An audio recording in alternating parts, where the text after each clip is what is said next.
Hello and welcome back to my adventure here in the Himalayas in winter. Well, last night we had a bit of a snowfall, not massively, but enough for it to sort of cover most of the road. And of course, being so cold, we've got ourselves a little bit of freezing temperatures, what means we've got a bit of ice. So what we've decided to do, what is against everything I'd normally do, is actually not take the bikes out. The sun is out, the roads are starting to melt, what means that we should be good for tomorrow. But if you can see, it's just a little bit ropey for the bikes today. So regrettably, I'm going to have a non-bike day, but we'll make the most of it, take in the culture, see, well, the one site that I can find here in Leh that I think is open and show you what it's like to be here in India, in the Himalayas, as a tourist.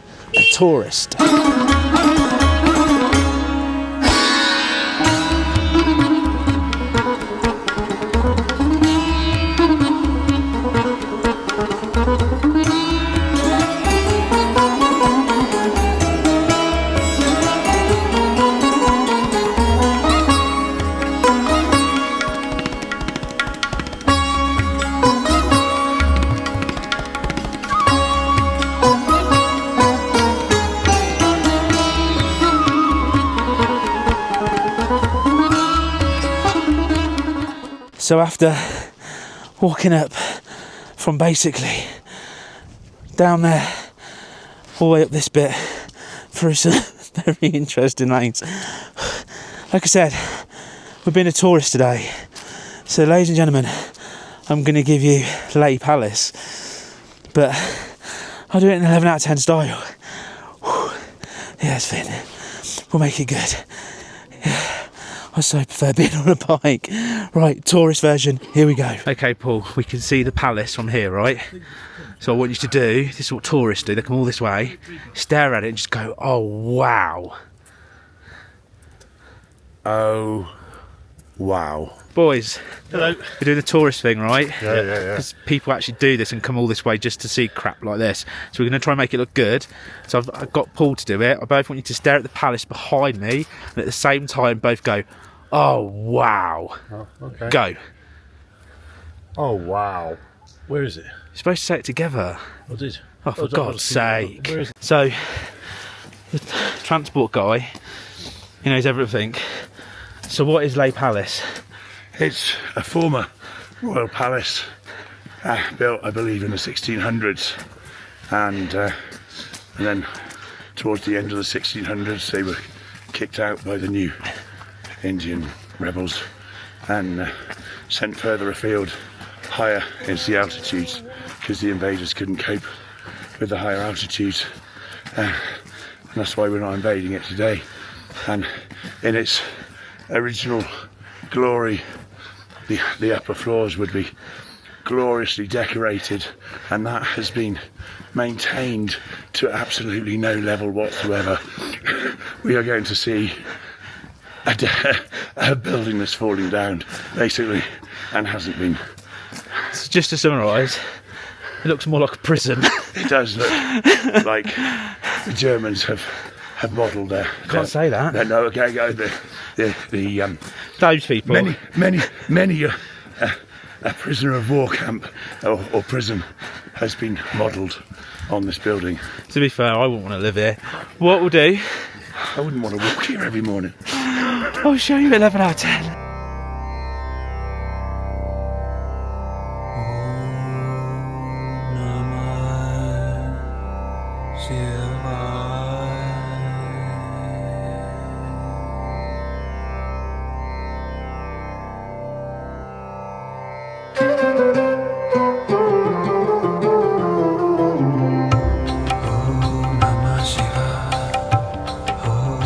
Well, after that walk, we can't film in there. You're not allowed. So Mikey and Paul, part of the Helmet Head team, have decided to pay £3 each to go in and have a look. I'm like, if I can't film, I'm not actually that bothered. So we'll get their impression. Oh, you can't write it. But there is something over there. Or I might go and visit. I mean, this is what tourists do. They go in and pay money and look at old buildings. Oh, I want to be on my motorbike. Yeah. But hey, it's pretty, isn't it? Very pretty. So Julian, because we can't film inside, I can't be bothered to go in. Yeah. Now, obviously, Mike and Paul have gone off together and you've stayed with me to enjoy this fantastic view. There's like a thing over there, what I think tourist people do, so I think we should just go and have a look at that. I think we should definitely go up there. It does look good, doesn't it? Yeah. Can you do me a favour? Just go and get me a coffee first. Not really.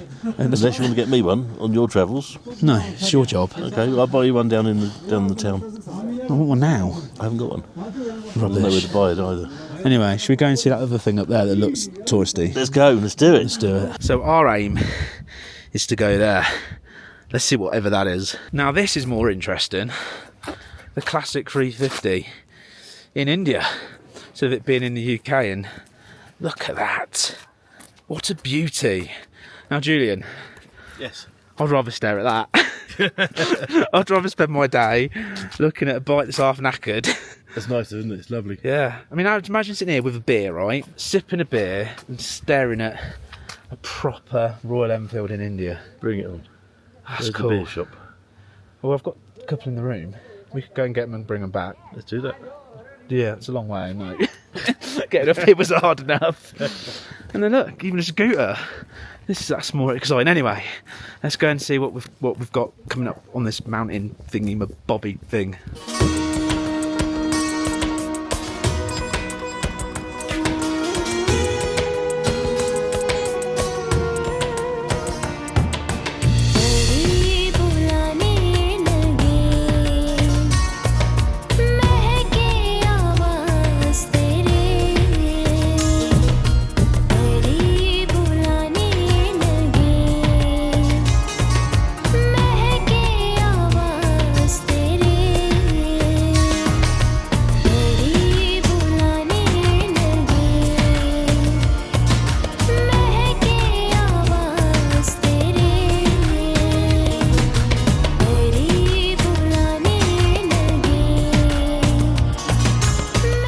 I tell you what, how you feeling? Top of the world. I feel food-hard. That's wonderful. Look at that. How could you not feel top of the world looking at that fantastic view? To be fair, it's good. We've got this amazing flag behind us and we're on this top bit, and then there's a bit more up there, but there's no path. So what we've got to do, we've got to climb like true, what are climbers called? Rock climbers. Rock climbers, adventurers, Intrepid adventurers. hikers, skinny people with the muscles. Let's go be that. One, I will show you this view, but from up there.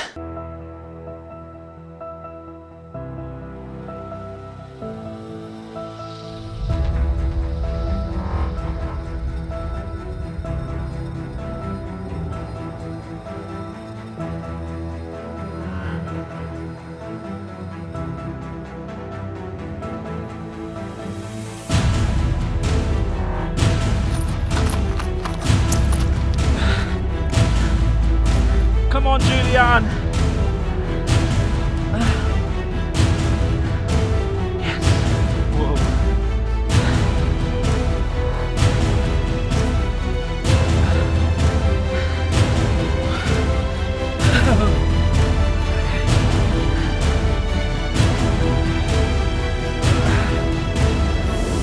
Find the broken glass of here. Yes. Yes. You can do it.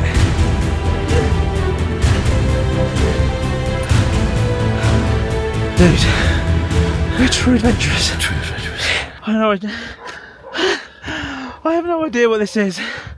I know one thing. It's pretty. Okay. Are you ready for the finale? Are you ready for this bit? Look at what's behind me. And there's like a shrine and an unbelievable view. This is what tourists do. This is what they do. Proper adventurers come to places like this. I'm going to give you this in proper 11 out of 10 style.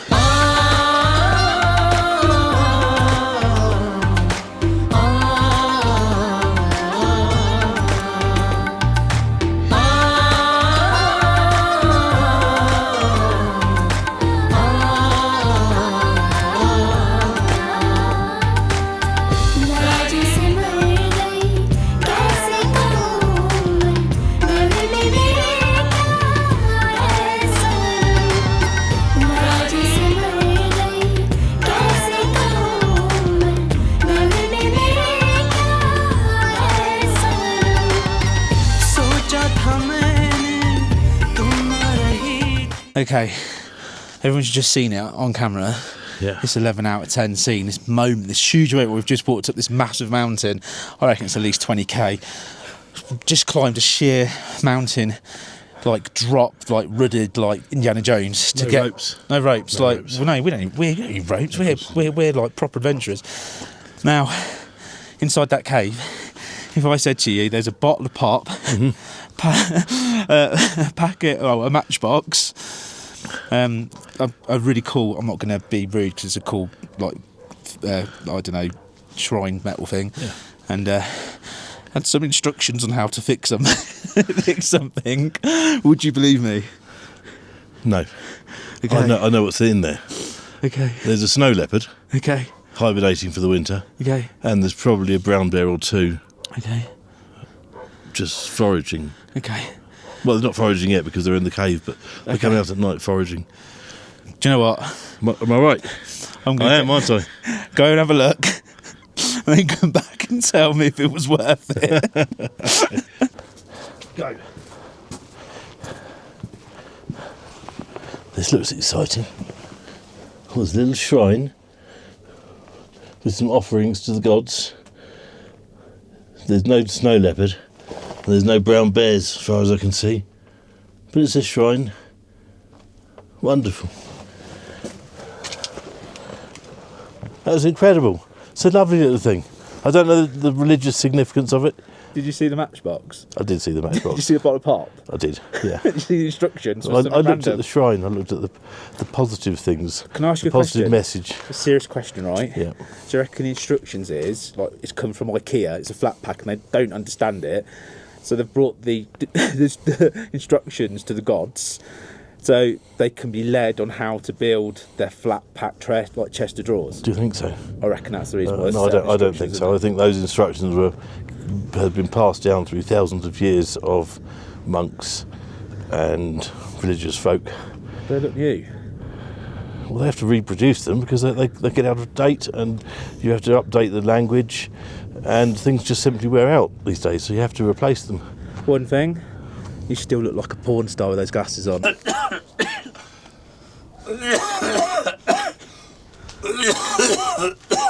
3, 2, 1, go. Right, ready? So, Mikey, I obviously didn't go in because I can't film. You paid the full £3. I know it's expensive. £4. Tell me, how enlightened are you now? Oh, absolutely. I mean, the way that they've built the place was great. The architectural stuff, carried stuff up and down there. We saw some exits for naughty servants, I'm sure. But just getting through doorways was incredible because they're about half our size. So just to be clear, you went into a palace made for midgets. Yeah. There's some weird exits for little people. Yeah. And you had to get in between doorways, and that's basically it. Yeah. Up and down stairs, different levels. So of course, we didn't get quite to the 9th level because that's where the king used to live, and that's all closed up. But we got to the 8th level, and the view Do you know was what? incredible. I can just tell from your excitement and how positive you are and how happy you are. That wasn't worth it. Well, we can hear proper praying from the mosque thing, I think it's a mosque, behind us. But I've got to say one thing, team. I think we'll all agree it's beer o'clock. It's getting that way, yes. Yeah. So I think we should do what all tourists do after visiting such places. Go and get gazeboed.